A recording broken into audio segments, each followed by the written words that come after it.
What is up? What is up? What is up, lovely people? And right now, man, if you're transitioning out of religion, or you're looking for a confirmation to transition out of a religion and get into more of a spiritual system. This is by no means me talking down about any religion or anything of that nature, but this is just my personal observations and things like that. Because religion is a very beautiful spiritual concept, and depending on what religion you come from, you may have some form of obviously some theology, some type of hidden esoteric nature behind it that most people don't really know about. But that's another time for another time. For the most part, the organized form of religion that most religious people experience usually is dominated by certain energy signatures. And one of the things that I've experienced predominantly when I was in the religious movement, such as Islam and things like that, was a lot of the times they may use the energy signature of fear, doubt, worry, just these very low vibrational energies that put you in this low vibrational space at a very young age, right? Where, some of these concepts you as a child don't need to be exposed to, because the moment someone tells you you're going to do it, you're going to go to hell if you don't do these things. And, a lot of the times people from these religions may believe that, hey, they need to force you to do these things and things of that nature. But a lot of the times these things can develop resentment and just a whole lot of an onslaught of negative experiences and negative energies that a person may experience repetitively in their own mind, really just in the form of it being trapped in their central nervous system. Because a lot of the times, whatever experiences we have had as early children, these are going to be the founding core energetic principles of how we kind of live our life, how reality is shaped and formed and things like that. So, if you were introduced to a lot of fear, a lot of worry, a lot of stress at a very young age, you're going to be subconsciously living from that space unknowingly, and from a biology standpoint, this would look like the amygdala in the brain region firing a lot of cortisol, a lot of adrenaline, a lot of stress-related hormones and things like that, because literally the subconscious, the mind, the body went through that experience and it still believes it's still in that experience. And so since it's not trying to experience that, it's in a permanent, it's in a constant state of fight or flight. So imagine you're walking through life and you're in a constant state of being of fight or flight, where you're fearful, you're afraid, and things like that. I'm not saying you personally, I'm just saying the state of being, the energy that a person may be in that is getting out of religion and things like that. Because when you're told you're gonna go to hell, blah blah blah, like, first of all, no one even been to hell and came back to tell you the story about it. Now that's another story for another time, because does that concept exist? Sure, but just not in the way religious people try to put it. Because the religious people, a lot of the times, they're very stuck into the third dimensional concepts and symbolisms and shapes and forms. Just a lot of times they're stuck in the left brain. Basically, a lot of the things in our modern day society is based upon the left brain. Repetition, memory, down to even the schooling system. You go to the school, you're told to memorize a bunch of facts, a bunch of information, but it doesn't transform your life in a deep foundational aspect. Same thing goes with the Bible, same thing goes with the Quran. These are things we just end up, if you're a Muslim, you're going to be al-Hafiz or whatever, you memorize the Quran. But if you don't understand on a deep esoteric level, you're not going to tap into that book as a form of it. Because all these books really are technologies. The Bible, the Quran, these are all technologies and things like that that you can use to tap into information and things like that, right? But yeah, just coming from that religious experience, a lot of the times people may not be given that esoteric foundation of knowledge so they can discern the book that they are reading, so they get lost in the exoteric, external factor of these things. And a lot of the times it makes a person lost in their left brain, reptilian, overly memorizing, via their logical brain, but never really being intuitive, never really accessing, the right brain, their intuition and things like that. And God, whatever word you want to put on it, the source of reality, the source of this existence, gave you a right brain and a left brain to interpret reality through, because God designed you in a very unique way. And a lot of the times the way that other people may interpret reality, especially in religion, may not necessarily hold true to you and things like that. So that's where knowing yourself becomes important. A lot of religious people take that away from people, is just simply knowing themselves. They make you get to know this external book, this external deity, this external entity, this external guru. I don't even want you to get to know me and blah blah.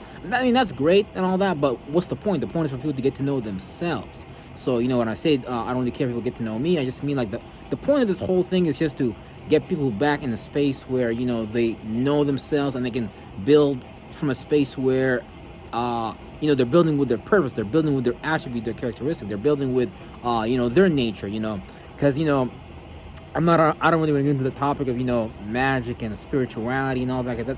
That's a whole other topic, and that requires like a lot of wisdom and things like that.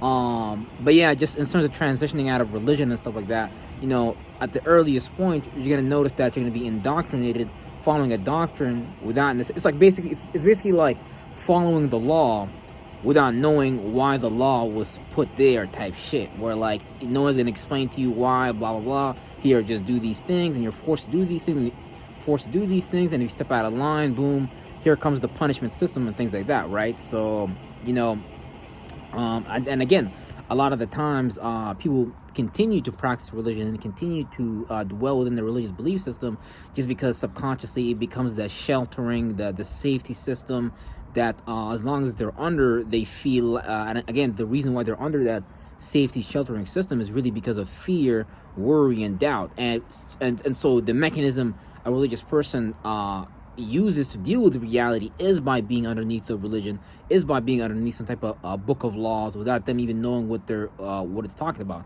Because really that book of laws is a form of order that a person who is really is chaotic, and a person who's basically experiencing fear, worry, doubt, stress, like these chaotic low vibrational energies and stuff like that, would kind of want to run to a form of order, and that can look like an external version of a modern day church, a modern day mosque, or a modern day holy book, a book of laws and things like that, because all these things represent the left brain natures and stuff like that, right? It represents some form of order and things like that, right? And when people go, life is chaotic and they don't know what they're doing and they scared, they want some external form of deity, some form of external guru, some external form of entity to assist them with whatever they're doing. And again, that's all religion is. Religion is basically like a deity, an entity. It's going to help you manifest something in reality in exchange of your energy. But again, you don't really need to go down that route because it's just a lower vibrational route. Now, with that being said, wherever you may be at, that is fine. But the goal is to really get in touch with the high vibrational nature aspect of yourself, connect with your higher self, not so much with your lower self, just so you can start to have discernment, just so you can start to see through the forest more clearly and things like that. Because again like a person who's religious, a person who's trapped in these things, especially from an exoteric perspective, not an esoteric perspective, most of the times, 99% of the times, is going to be stuck attached to it from more so like a fear-based type of energy, not really like a wisdom, understanding, intuitive type of knowing. I'm not saying, and there is actually religious people in Islam, in Christianity, but they don't really call themselves Muslims or Christians necessarily, because that's more like just the regular people that worship and stuff like that. But there is Muslims, there is Christians, there is Catholics, but they don't really refer to themselves by those names and stuff like that do understand what this text is talking about. But they're not going to tell you what this text is talking about. Or, if you do get in touch with one of those people, they can't tell you what these texts are talking about, because these things are talking about some very spiritual stuff. And, a lot of the times it's not hard to extract. It's just learn the morality from it and stuff like that. Just when it comes to learning broad philosophical point of views, a lot of the times people get stuck in the religious interpretation of it and don't understand that a broad philosophical point of view can just come in the form of a parable that can come to you in a song that you can observe in nature, that you can look at as an astrological movement of a celestial body. These messages can come to you in so many different forms. So if you actually are saying that God came to man in the form of a book, now, I'm not saying there's anything wrong with that, but I'm saying that you also limited how God's nature, how God's truth can come to you, because it's not just in a book, it's all around us. It encapsulates us, and its light actually penetrates this reality from beyond. So, it's source is there, the creator is there. We're just not aware of the creator because we decided, for whatever reason, we don't want to be a part of that timeline. That's a whole other video for all their time. You can refer to the the fall of the angels, or the fall of the Garden of Eden, or whatever. There's a bunch of catastrophic events that are recorded throughout history that can point you towards what we did as a collective, or who are the controls of this reality, and why Earth is the way that it is. Because you got to ask yourself a lot of things, right? Why is religion and matrix powered by fear, worry, stress, and doubt?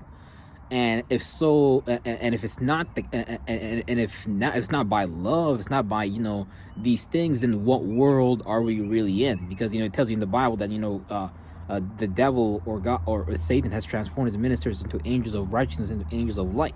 What do you see in politics today? Politics is claiming that hey, we're going to help the people, we're going to do X, Y, and Z, but we never see these things happen. So you need to understand that the system is designed and is really good at deceiving you because they know you, they know humans, they know our nature better than we know ourselves. And so when we start to know our natures better than them, because we do know it, we just forgot it, we gave it up, we said we're not going to do our purpose. But once we do start to remember our nature, once we do start to remember our purpose, once we start to remember what God has encoded in us, what's already within us, it's not out there, it's not in the church, it's not in the mosque, it's not in the, it's not out there. Now you can find symbolisms, colors, and words that can point you to that thing inside of you, right? But it's not out there, it's in here. And they tricked you into feeling like you don't have something unless you have something they told you. Like, for example, people don't feel loved unless they're around Jesus Christ statue, and people don't feel like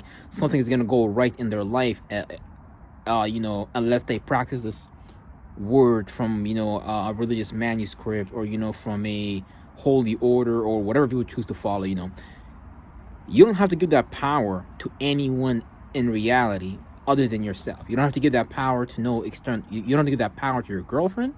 You don't have to give that power to your boyfriend. You don't have to give that power to your husband. You don't have to give that power to your wife. You don't have to give that power to, your boss at work. You don't have to give that power to your friends. You don't have to give that power to your mom. You don't have to give that power to your dad. Now, I love respect, and I love, boundaries and all that. That's great. But, the power belongs to you. If you choose to give it away, then that is on you. Now, a lot of the times, people are psychologically conditioned to give away their power because they have beliefs that are designed to disarm them, etc., etc., etc. So they end up being this pattern that causes them to subconsciously give away their power. And then a lot of the times, it's be people that are coming out of the religious paradigm, especially you that don't understand the esoteric nature of a lot of these texts and religions and things like that. But, with all that being said, everybody, self-reflect on everything that I said, how you feel and all that about it, everyone is at where they're at, and so it's fine, I'm still friends with, religious people and all that, and, it's wonderful and all that. There's nothing really wrong with it. I just have my own perspective, they have their own perspective, and, it's just really interesting that we live in the world, and we, are amongst religious people that claim they have love and, and all that, but yet they don't want to tolerate a point of view that is different than theirs. But all I see, it's just like I said, it's so fascinating, and it's so contradictory to the religion that they claim they follow. And I see this all the time, where people claim they follow a God of love, but all they emanate is ever hate and stress and worry and anger. So, it's a very fascinating, contradicting world that we live in. But with that being said, everybody, I'm going to leave you guys with that. Peace out. I'm going to see you tomorrow when I see you. Peace.